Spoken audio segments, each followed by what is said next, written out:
Gentleman here had a question.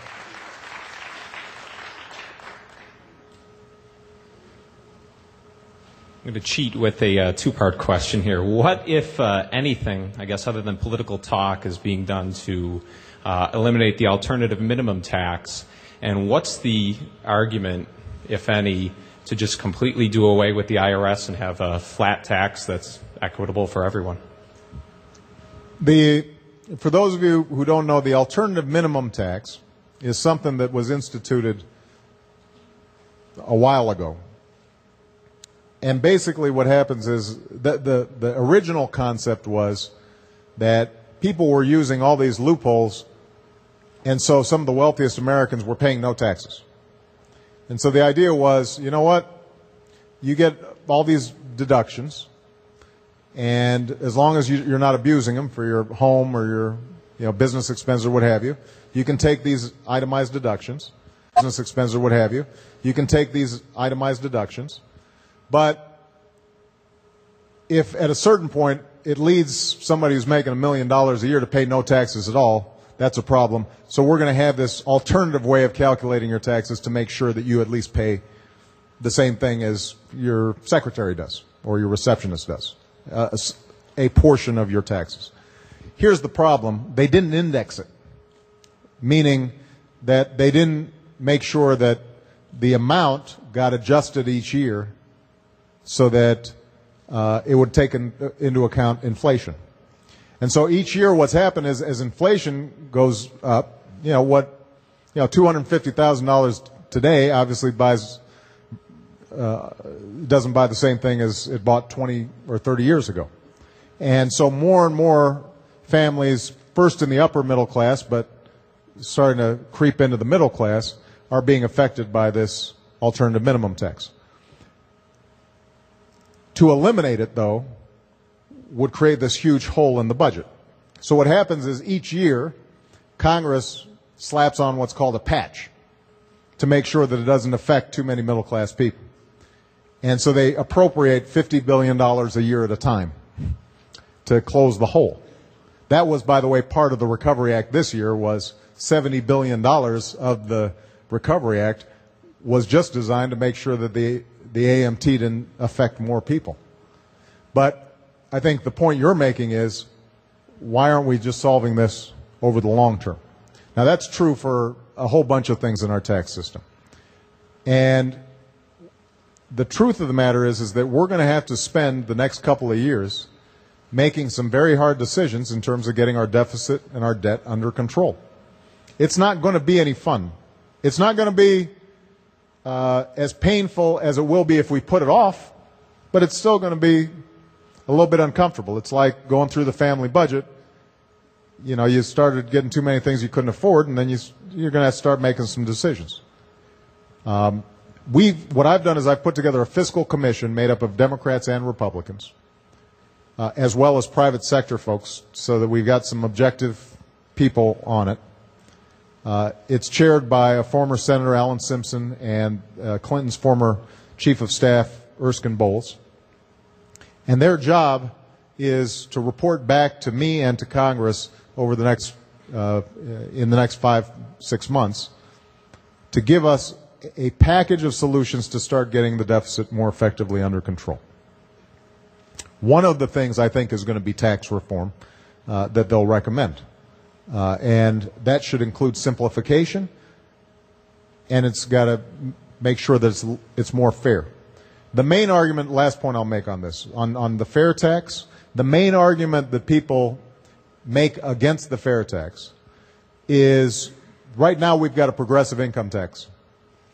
I made a lot of money last year because my book sold a lot. And so I wrote a really big check to Uncle Sam. My rate was higher than somebody who made $40,000 a year. So we've got a progressive income tax, meaning that the more you make, the higher your tax rate goes up until a certain amount. Now, if you have a flat tax and everybody is, let's say everybody was paying 10%.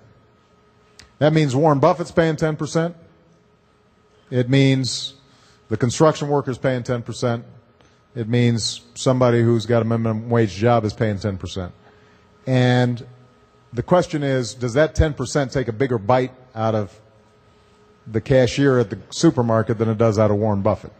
Because she's paying more of her income in food and rent and just basic necessities. And so does it make sense for Warren Buffett to be paying a little bit more? In order to have a flat tax that was revenue neutral, that didn't add to the deficit, it'd have to be a pretty substantial tax, but it would mean a huge tax break for Warren Buffett. And so the question is there a way of achieving simplification but still having some element of progressivity and some element of fairness in the tax system? That's part of what makes it complicated. I'll be honest with you, though, a lot of the complications in the IRS tax code, it just has to do with lobbying in Washington. And that aspect of it, we've just got to eliminate. We've got to kind of clean house. We've got to take out a hose and just eliminate a lot of these tax loopholes that are out there. And I think we can do that. All right. Young lady right there. Mr. President, thank you for your leadership. My name is Sandra Rice, and I'm the president and CEO of SLR Contracting and Service Company in Buffalo. We're general contractors, and I'm an 8A graduate of the SBA program. Thank you for bringing Ms. Mills with you today. My question is for small businesses.